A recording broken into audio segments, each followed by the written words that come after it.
Secretaria de Saúde de Minas Gerais investiga mais uma suspeita de coronavírus em Belo Horizonte. Isso e muito mais, agora no Leitura Dinâmica.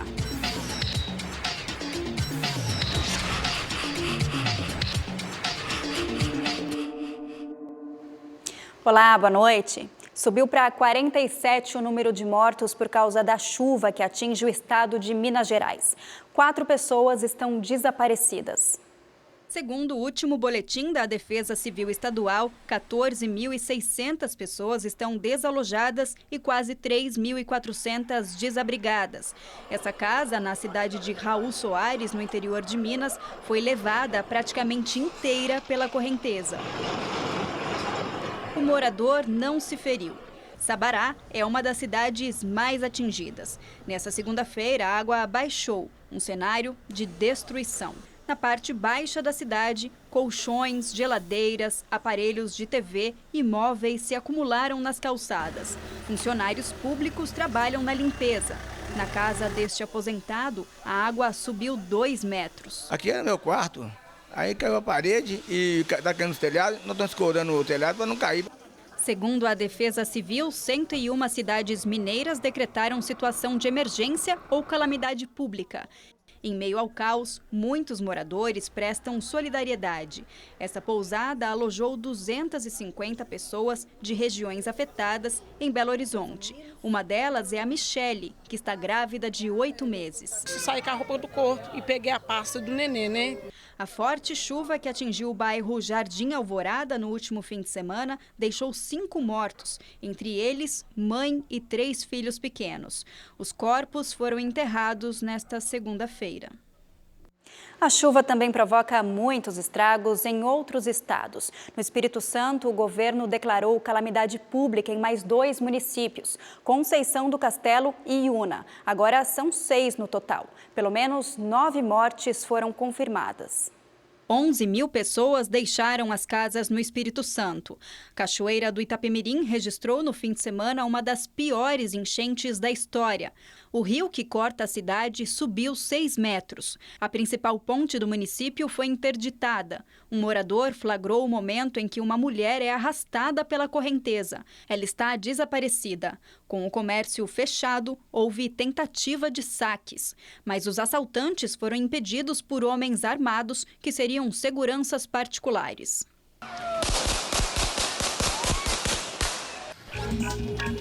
No Rio de Janeiro, 8 municípios das regiões Norte e Noroeste sofrem com alagamentos e deslizamentos. 15.000 moradores estão desalojados ou desabrigados.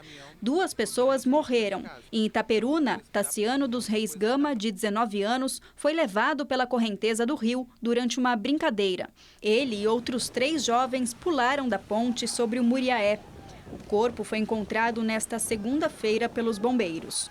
Em Porciúncula, o músico Anderson Titolei se afogou com a cheia do rio Carangola. Nesta segunda-feira, o governador Wilson Witzel anunciou a liberação de 20 milhões de reais para ajudar as famílias afetadas. O presidente em exercício, Hamilton Mourão, disse que o governador do Rio de Janeiro, Wilson Witzel, esqueceu a ética e a moral quando deixou as Forças Armadas. A afirmação foi feita depois que Witzel gravou e divulgou nas redes sociais uma conversa entre os dois.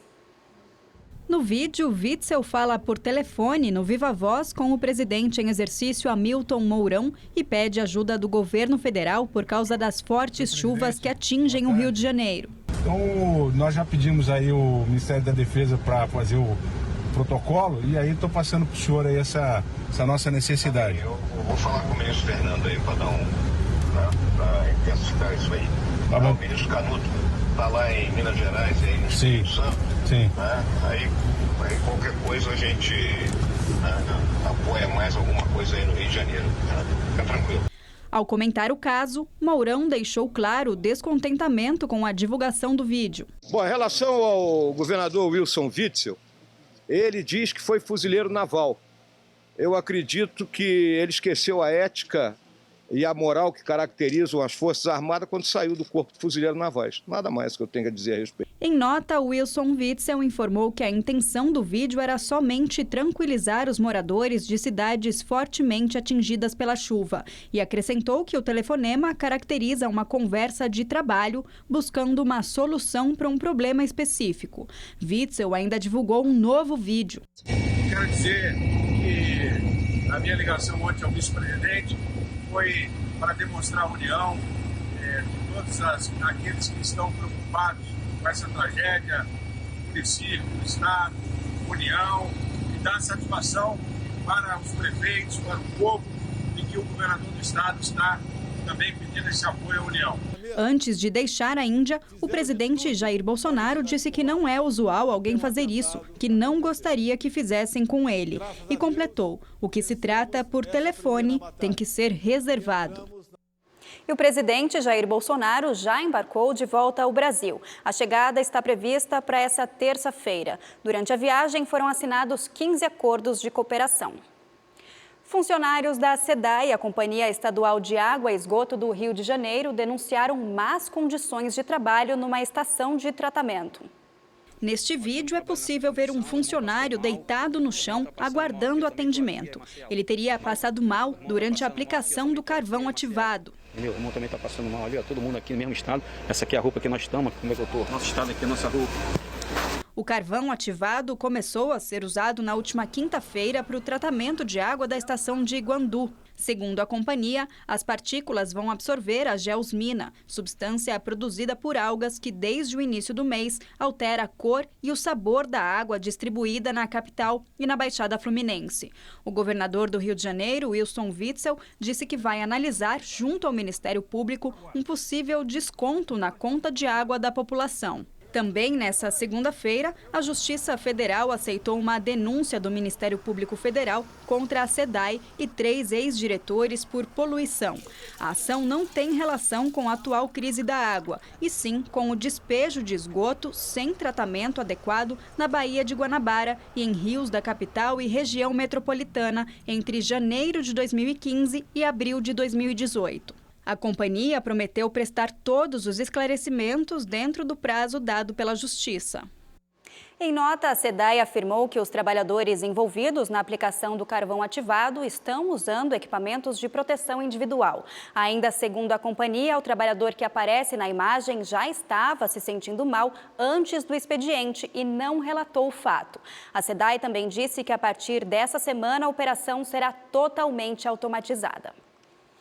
A Secretaria de Saúde de Minas Gerais confirmou agora à noite a investigação de mais um possível caso de coronavírus em Belo Horizonte. É uma mulher de 22 anos que esteve em Wuhan, na China. A primeira suspeita da doença já foi descartada. A Agência Nacional de Vigilância Sanitária tenta alertar e prevenir com informações locais estratégicos pelo Brasil. A Anvisa esclareceu que não há casos suspeitos do novo coronavírus verificados pela agência e pelo Ministério da Saúde no Brasil.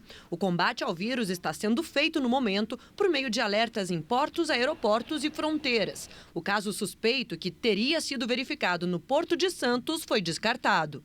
Nós estamos diante de uma situação que requer a nossa atenção, mas que, acima de tudo, requer a tranquilidade do agente de saúde, a tranquilidade de quem trabalha nessas regiões que abordamos, nos serviços de saúde que eventualmente sejam envolvidos. É o mínimo que se espera ter, é o mínimo que se tem que ter na manutenção do controle para que a situação não vire, por exemplo, um caos ou algo que não possa ser controlado. O risco maior pela circulação de pessoas está nos aeroportos. Por isso, uma das medidas tomadas pela agência foi intensificar os avisos nesses locais. No aeroporto, a questão dos sinais e sintomas, ele pode passar desapercebido. Quando passa desapercebido, por isso que o sinal sonoro no aeroporto, ele fala para aquele passageiro de qualquer aeronave, em casos de febre e tal, que é os sinais e sintomas daquela doença que é prevista lá no boletim, ele deve procurar um posto de saúde. De acordo com a Anvisa, não houve um reforço de agentes para atuar nesse monitoramento, apenas a intensificação de avisos e alertas sobre possíveis sintomas da doença que atingem o sistema respiratório.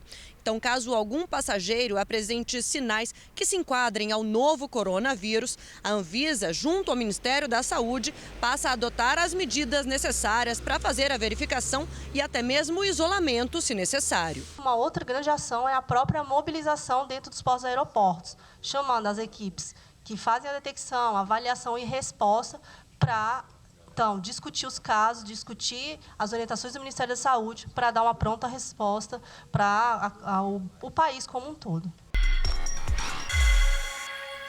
Um homem foi assassinado durante uma tentativa de assalto na frente de uma padaria num bairro nobre da Zona Oeste de São Paulo. A câmera de segurança mostra o momento em que um dos assaltantes corre armado em direção a Rafael Maluf de Paula, de 33 anos. Em seguida, o rapaz se desequilibra e cai ao levar 2 tiros. O bandido foge. Rafael estava com a noiva, que corre para tentar socorrê-lo. Ele foi levado ao hospital, mas não resistiu. Também na capital paulista, 3 homens foram assassinados num bar da Zona Sul. Os primos Alessandro Santos Pedroso, de 39 anos, e Eduardo Souza Santos, de 44, jogavam baralho quando foram atingidos por vários tiros. Os criminosos dispararam de dentro de um carro. O dono do bar, João Ferreira Neto, de 48 anos, também foi atingido e morreu no hospital. Outras 3 pessoas ficaram feridas. Os criminosos ainda são procurados. Em Contagem, Minas Gerais, uma mulher foi presa ao tentar entrar no presídio Nelson Hungria com vários produtos escondidos debaixo da roupa. Tatiana Borba Chaves, de 22 anos, ia visitar o companheiro e levava 12 celulares, 19 baterias, 14 fones de ouvido, 15 carregadores, remédios, dinheiro e até uma marreta. Segundo a Secretaria de Segurança Pública, ela estava com identidade falsa. O grupo principal do Flamengo voltou aos trabalhos. Debaixo do calourão de 35 graus do Rio de Janeiro, o técnico Jorge Jesus teve quase todo o elenco à disposição. Pablo Mari, que não acertou a ida ao Arsenal, esteve no centro de treinamento. O Gabigol não apareceu, mas o Fla está mais perto de anunciar o atacante em definitivo. O rubro-negro avançou na negociação com a Inter e faltam detalhes burocráticos. O Gabi também é um jogador como o Pablo, são 2 jogadores que nós queremos muito, que eles façam parte do nosso plantel, do nosso, como é que vocês dizem, do nosso elenco. Thiago Neves é do Grêmio. Prestes a completar 35 anos, o meio-campista fechou acordo com o tricolor gaúcho de uma temporada com cláusulas de produtividade. A apresentação de Thiago Neves deve acontecer nos próximos dias.